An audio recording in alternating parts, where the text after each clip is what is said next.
धरती की गहराइयों में हाइड्रोजन विशाल मात्रा में दफन है।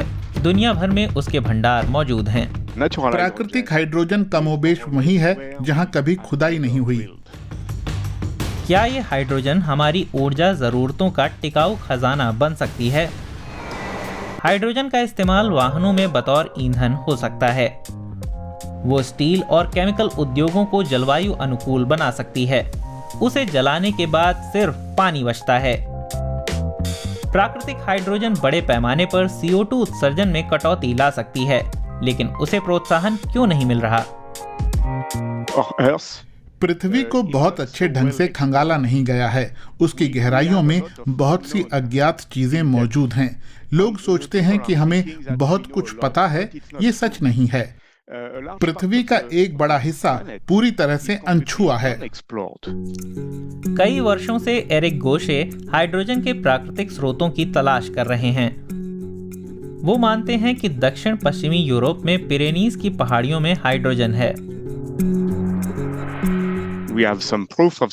सतह पर रिसाव को देखकर हमें हाइड्रोजन होने का प्रमाण मिला है। रिसाव वाली ये जगहें बड़े फॉल्टों, टेक्टोनिक फॉल्टों पर मौजूद हैं, जो गहराई में जाकर एक जोन से जुड़े हैं। इस जोन को किचन कहा जाता है। बहुत गहराई में इस किचन में हाइड्रोजन बनती है। बारिश का पानी धरती की सतह से नीचे रिसकर किचन में मौजूद फेरस चट्टानों से रिएक्शन करता है।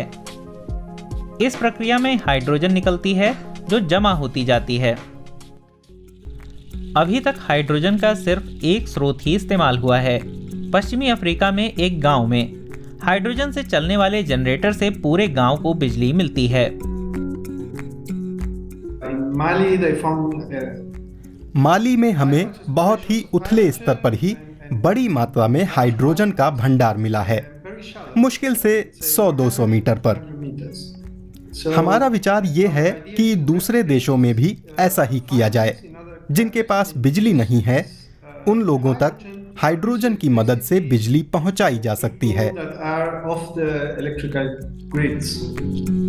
फेरी सर्कल्स कहलाने वाले ऐसे घेरों से हाइड्रोजन भंडार की मौजूदगी का साफ संकेत मिलता है।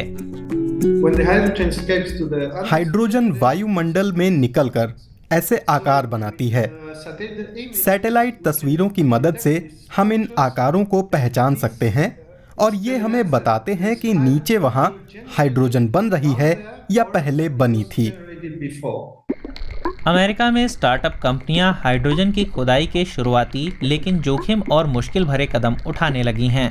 बड़े मुनाफे की उम्मीद में निवेशकों ने इस काम में लाखों डॉलर लगाए हैं।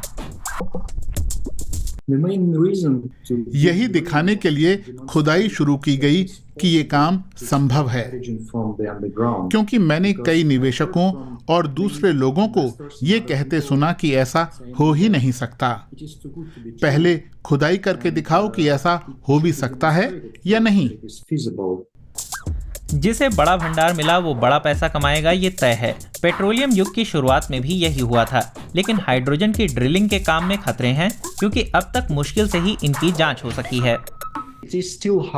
प्राकृतिक हाइड्रोजन के लिए पैसा जुटा पाना अब भी बहुत मुश्किल काम है, क्योंकि खतरे बहुत ज्यादा हैं और उन खतरों को कम करने के लिए निवेशक चाहते हैं कि पहले छोटी कंपनियां शुरुआत करें, तभी वो इसमें उतरेंगे और फिर उस तकनीक से पक्का मुनाफा कमाना शुरू करेंगे। भूगर्भ विज्ञानियों को अंदाजा है कि बड़ी मात्रा में हाइड्रोजन के भंडार मिले तो वो प्राकृतिक गैस की तरह ही सस्ती होगी। वो वक्त अभी तो आया नहीं, लेकिन अगर ऐसा हुआ तो ऊर्जा के नए दौर का प्रारंभ होगा।